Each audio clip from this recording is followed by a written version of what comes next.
Star crime ન્યૂઝમાં આપનું સ્વાગત છે। સોમનાથ ભાવનગર નેશનલ હાઈવે બિસ્માર હાલતમાં। હાઈવેની ધીમી કામગીરીથી લોકોને ભારે હેરાનગતિ। છેલ્લા 9 વર્ષ જેવા સમયથી ચાલતું સોમનાથ ભાવનગર નેશનલ હાઈવેના કામમાં હાલ ડાયવર્ઝન લોકો માટે મોત સમાન બની રહ્યા છે। ગોકળગાય ગતિએ ચાલતા હાઈવેના કામમાં મરામત શૂન્ય છે। આ હાઈવે પરના ડાયવર્ઝનને કોઈ જાતના સાઇનબોર્ડ આપવામાં નહીં આવતા તેમજ ડાયવર્ઝન રોડને ડામરથી નહીં મળતા અકસ્માતના બનાવો વધી રહ્યા છે, જેથી અહીંથી પસાર થતા લોકો ત્રાહિમામ પુકારી ઉઠ્યા છે।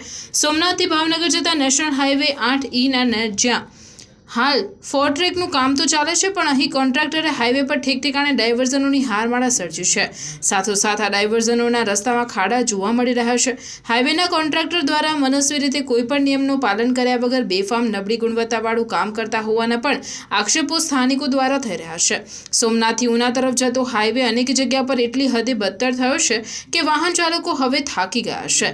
ગીર સોમનાથ, જ્યાં પ્રથમ જ્યોતિર્લિંગ સોમનાથ મહાદેવ, પ્રવાસન સ્થળ દીવ, સાસણ, તુલસીશ્યામ સહિત આસપાસમાં અનેક ફરવાલાયક સ્થળો આવેલા છે। દેશ વિદેશમાંથી લોકો ગીર સોમનાથના તમામ સ્થળોની મુલાકાત લેતા હોય છે, પરંતુ અફસોસ આ પર્યટકો માત્ર રોડ રસ્તાઓને કારણે પરેશાન થાય છે। છેલ્લા 9 વર્ષથી વધુ સમય વીતવા છતાં સોમનાથ ભાવનગર હાઈવેનું નવીનીકરણ પૂર્ણ થયું નથી।